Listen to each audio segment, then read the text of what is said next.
প্রিয় শিক্ষার্থীবৃন্দ, এই পর্যায়ে আমরা গত দুটো ক্লাসে তোমাদের সাথে অ্যাসেট লায়াবিলিটি নিয়ে আমরা আলোচনা করেছিলাম। আমাদের এই পর্যায়ে আমরা ওনার সিকিউরিটি নিয়ে একটু বেসিক ডিসকাস করব।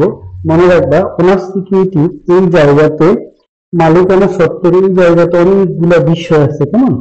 একটা বিষয় হলো ক্যাপিটাল আছে, রেভিনিউ আছে, এক্সপেন্স আছে, ড্রয়িং, এই সবগুলা জিনিস এই ক্যাপিটালের সাথে সম্পর্কযুক্ত। কেমন? যদি আমরা জিনিসগুলো এই বিষয়গুলো যদি একটু বেশি ধীরে ধীরে বুঝতে পারি, তাহলে আমরা যে কোনো অঙ্কের ক্ষেত্রে, জাবেদার ক্ষেত্রে জিনিসটা আমরা এইগুলি আমরা সমাধান করতে পারবো। বিশেষ করে ইকুয়েশনের মধ্যে সাধারণ যে জাবেদাগুলো আছে সেখানে উত্তোলন বা উইথড্র একটা এন্ট্রি থাকেই। কেমন? আজকে আমরা শিখবো লাইভ উইথড্রটা বা ড্রয়িং যেটা আমরা বলি সেটা কি, কয় ভাবে হয়। কেমন? তো মনে রাখবা, প্রতিষ্ঠান দুই ভাবে উত্তোলন করে। প্রতিষ্ঠান দুই ভাবে উত্তোলন করে। প্রতিষ্ঠান দুই ভাবে উত্তোলন করে। এক হলো যে প্রতিষ্ঠান থেকে ব্যক্তি ফর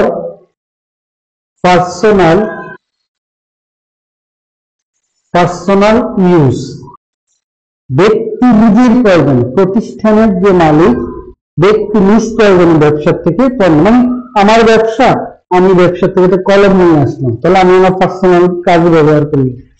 দুই নম্বরে হলো ফর বিজনেস ইউজ, ব্যবসায়ের জন্য আমি উত্তোলন করলাম। কেমন? কি জন্য উত্তোলন করবো? একটা হলো ফর পার্সোনাল ইউজ, একটা হলো ফর বিজনেস ইউজ। তো আমরা এখন দেখবো পার্সোনাল ইউজের জন্য যখন হবে তখন কিভাবে আমরা জাবেদাটা করব। মনে রাখবা, যে কোনো প্রতিষ্ঠানে যখন পার্সোনাল প্রয়োজনে উত্তোলন হবে সেটা তিন ভাবে হয়। একটা হলো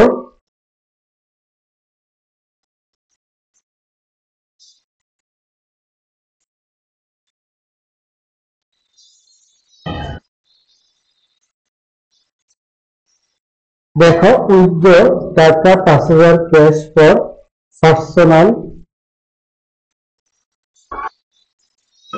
পার্সোনাল ইউজ, ব্যক্তিগত প্রয়োজনে। এটা তো আমরা জানি যে এটা নিয়ম হলো যে সি, অ্যাকাউন্টিং এর একটা ব্যাখ্যা আছে সি, এটা হলো ওনার সিকিউরিটিকে যখন আমরা ভাঙবো তখন C plus revenue minus expense minus drawing B, তাহলে এটার মাধ্যমে মূলধন হ্রাস পায়, কমে যায়। তো এটা মালিকানা সত্ত্ব। ঠিক আছে? তো যেহেতু এটা একটা মালিকানা সত্ত্ব, তো ড্রয়িং যদি প্রতিষ্ঠান থেকে উত্তোলন করে তাহলে মালিকানা সত্ত্ব হ্রাস পায়। কেমন? তাহলে আমরা এটা এখানে দেখবো, এটা যদি ইনক্রিজ করে তাহলে হবে ডেবিট, এটা যদি ডিক্রিজ করে, কেমন? ঠিক আছে। তাহলে হ্যাঁ, এটা ইনক্রিজ করলে হবে ক্রেডিট, ডিক্রিজ করলে হবে ডেবিট, যেটা এটা মূলধন, এটা মূলধনের সাথে এটার একটা সম্পর্ক। কেমন? আচ্ছা, তাহলে উইথড্র যদি করে তাহলে আমাদের এখানে দেখো জিনিসটা কিভাবে আসছে। দেখো, আচ্ছা, তাহলে এখানে প্রথম হলো উইথড্র ডেবিট,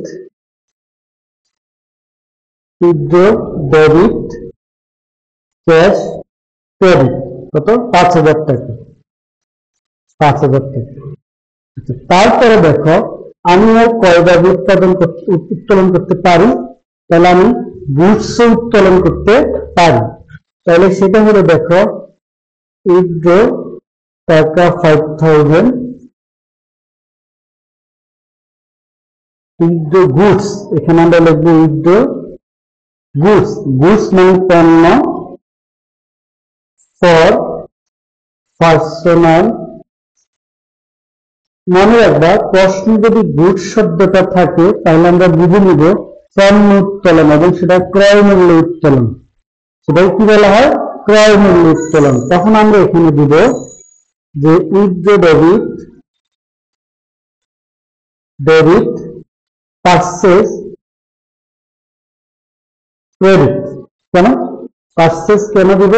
কারণ যদি কখনো মনে করা হয় শুধু গুডস উত্তোলন, গুডস তোলা হলো, তাহলে আমরা বুঝে নিব যে আমরা পণ্য উত্তোলন করলাম। তো পণ্য বলতে অ্যাকাউন্টিং এ সেটাকে কি বলা হয়?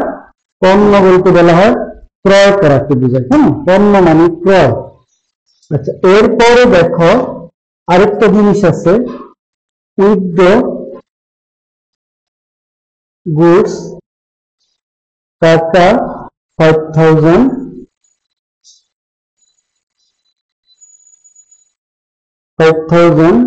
for personal use by sales price। লক্ষ্য করো, অর্থাৎ তিনটা জিনিস। আমি আমার ব্যক্তিগত প্রয়োজনে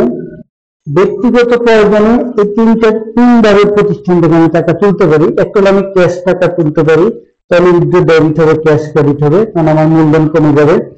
আমি চাইলে পণ্য তুলতে পারি। যদি আমি পণ্য তুলি, যদি সেখানে সেলস প্রাইস বলা না থাকে, তাহলে আমার সেটা হবে উইথড্র ডেবিট ভার্সেস ক্রেডিট। যদি আমি গুডস তুলে নিই এবং শেষে যদি লেখা থাকে সেলস প্রাইসে, তাহলে বুঝে নিতে হবে আমি এটা তুলে আনার সময় আমি এই যে পণ্যটার যে বিক্রয় মূল্য, সেই বিক্রয় মূল্যে তুলে আনবো। যদি আমি বিক্রয় মূল্যে পণ্যটা তুলে আনি, তাহলে আমি এখানে দিব উইথড্র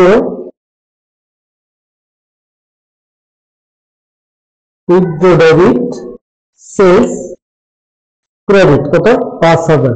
এখন আমরা বলতে পারি আমি সেলস কেন দিলাম? মনে রাখবা, আমি যদি ব্যক্তিগত প্রয়োজনীয় পণ্য তুলি, তাহলে আমার ব্যবসা থেকে মূলধন কমে যাবে। আমার ব্যবসা থেকে মূলধন কমে যায় বলে আমি উইথড্রকে লিখছি। তাহলে মূলধনকে কেন আমি করলাম না? কারণ উইথড্র আলাদা একটা, মানে উত্তোলন আলাদা একটা, উত্তোলন হলো প্রতিষ্ঠানের আলাদা একটা হিসাব। হিসাব মানে তার মানে ড্রয়িং নামে একটা হিসাব অ্যাকাউন্টিং এ বসবে। হিসাব, এটাকে হিসাব বলা হয় অ্যাকাউন্টিং এ। যেমন আমরা বলি কলম, এই কলমটা কিন্তু হিসাব না, সবকিছু তো হিসাব না। হিসাব নিতে হলে এটার আলাদা একটা নাম থাকতে হবে। যেমন উইথড্র একটা কি? মূলধন, তো মূলধনের অংশ। তাহলে উইথড্র একটা মালিকানা সত্ত্ব, এটাকে বলা হয়, এটাকে আমরা বলবো যে মালিকানা সত্ত্ব। কেমন? তো যখন আমরা উইথড্রকে আমরা মালিকানা সত্ত্ব বলবো, যদি আমরা এটাকে আমরা মালিকানা সত্ত্ব বলি, ক্যাপিটাল বলি, মালিকানা সত্ত্ব বলি, তখন এই মালিকানা সত্ত্বের একটা অংশ হলো উত্তোলন। ওই উত্তোলনটা যখন আমি ব্যক্তি প্রয়োজনে তুলব, তখন সব ক্ষেত্রেই ডেবিট হবে। দেখো কেন? আমি আমার ব্যক্তিগত প্রয়োজনে তুললেই সেটা প্রতিষ্ঠান থেকে মূলধন কমে যাবে। যেই জন্য আমরা যখন এটা করব, তখন আমরা দেখবো এটা পার্সোনাল ইউজ কি। আচ্ছা, যদি মনে করো এটা আমাদের বিজনেস পারপাস হয়, ধরো 2 নাম্বার আমি লিখলাম, এখানে আমি লিখলাম, সেটা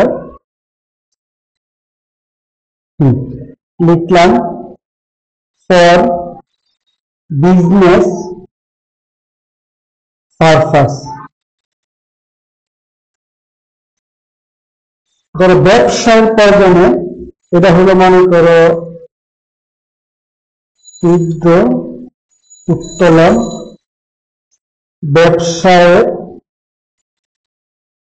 প্রয়োজনে উত্তোলন। প্রতিষ্ঠান ব্যবসার প্রয়োজনে উত্তোলন করতে পারে। সেটা কিরকম? সেটা যেমন হয় এরকম, খেয়াল করো, যেমন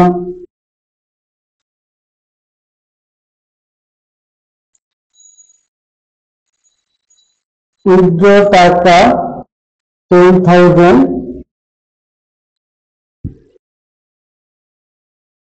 by bank for business purpose। মানে অফিসের প্রয়োজনে ব্যাংক থেকে টাকা উত্তোলন।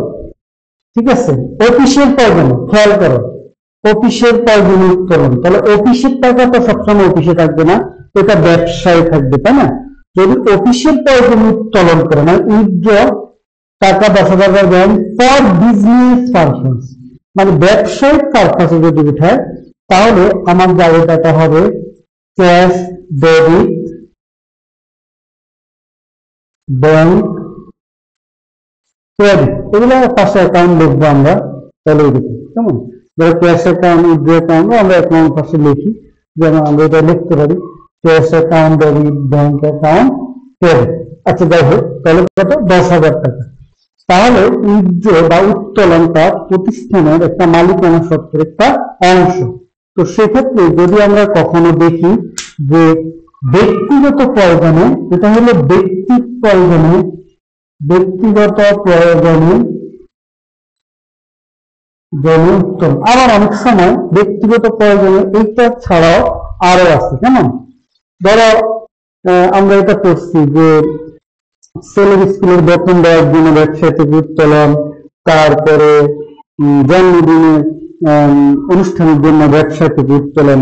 মোট কথা হলো যে কোনো ভাবেই যদি ব্যবসা থেকে টাকা উঠায় এবং কিছু যদি বলা না থাকে, ব্যক্তিগত পার্সোনাল ইউজ তো বলা থাকবে, ব্যবসায়িক পারপাস বলা না থাকলে আমরা ধরে নিব সেটা ব্যক্তিগত প্রয়োজনে উত্তোলন। তো নরমালি আমরা প্রিন্সিপালস অফ অ্যাকাউন্টিং আমরা যখন এই উত্তোলনটা করব, আমরা নরমালি এই দুটো আমরা বেশি পাবো, এটা আমরা একটু কম পাবো, সবচেয়ে বেশি পাবো আমরা এটা সেবামূলক প্রতিষ্ঠানের ক্ষেত্রে এটা হয়, এছাড়া এটা। তো আশা করি সবাই ভিডিওটা বারবার দেখবা, যদি কোনো প্রশ্ন থাকে তোমরা কমেন্ট করে জানাবে। হ্যাঁ, ধন্যবাদ সবাই।